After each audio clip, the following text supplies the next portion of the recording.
Hi friends, I was thinking of doing a little series with you of 5 sections on rest.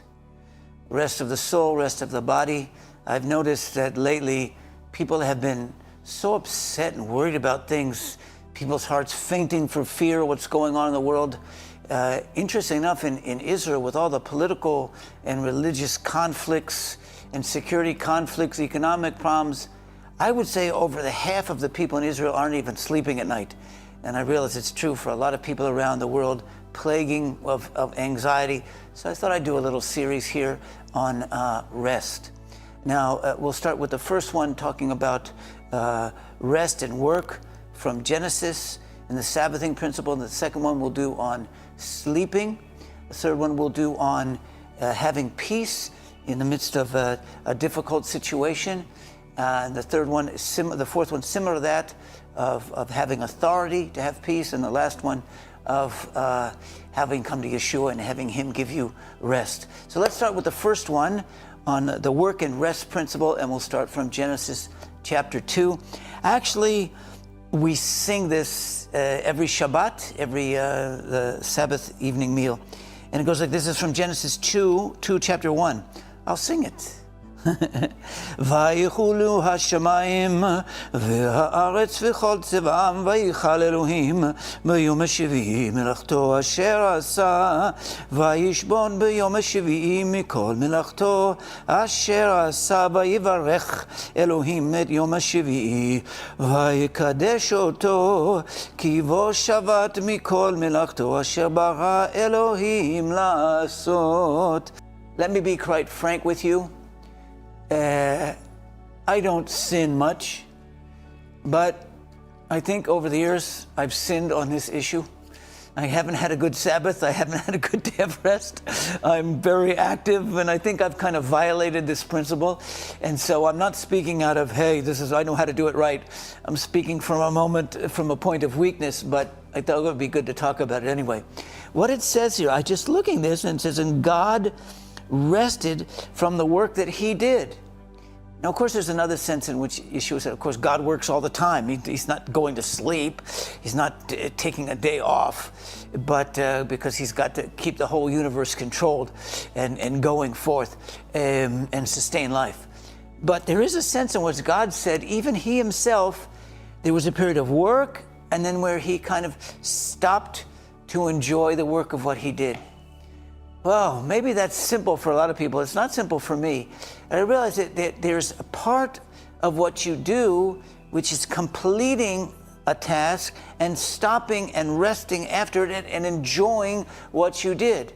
Now, of course, this is in the Sabbath principle that the whole world is on a 7-day kind of cycle rotation, and that it shows that we're supposed to lead active lives. We're working, most of the time we're working, but God has given us a period that we're also supposed to rest. Resting is part of the project. I don't know, I have to think of it this way, that resting is part of the job.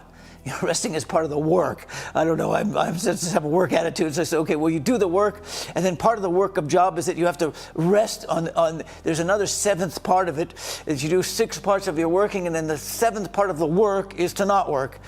I don't know, that's how my crazy brain has to think about it, but I'm realizing that when we're doing regular work or doing things with the family or doing things for the congregation or whatever, doing some kind of service for the Lord, there's a part where we do it, and then there also has got to be a part where you bring that part of the activity to a close and you stop and you let the activity go on by itself without you intervening it. It's like a farmer that sows a seed. He's got a lot of different kind of work, but there comes a time where you've done all your work and you've got to let the seed grow by itself. And I'm just realizing that we have to understand that there's a pattern of life of working and then stopping and let what you did go on and build up and grow by itself.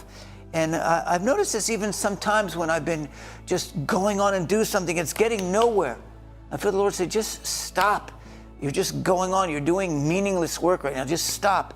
And then I have to hold myself back. I have to restrain myself to stop, and then not do something. And while I'm not doing something, then God will do something and it will be blessed by itself. It'll come up. Now I did the first 6 parts of it, but there is this pattern of working and then stopping the work, working and stopping the work.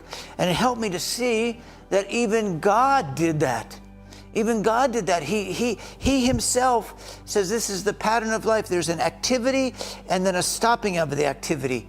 And it's a beautiful part of the pattern of life. And if you don't do that, then you are destroying the very thing that you're trying to build, because it's got a stopping the activity is part built in of the plan of how to do the activity.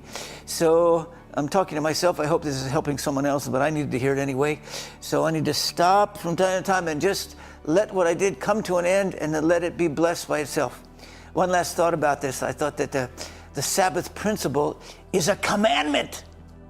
I don't know if other people need to be commanded about that, if it's just us Jews or if it's just me or somebody, but some of us need to receive this, and I do, as a command. You get to the point where you've done enough work, stop. You got to stop doing something and rest and let the thing grow by itself. And when that rest period is over, then you begin another cycle of activity. Activity, and then stopping the activity, and then activity again, to go in this rest and work pattern. And that's part of the plan of God, and it's a commandment, and even God himself did it. So if God himself could do it and stop and rest and let it go on, let what he did be appreciated and look at it, then hey, even you and I can do it.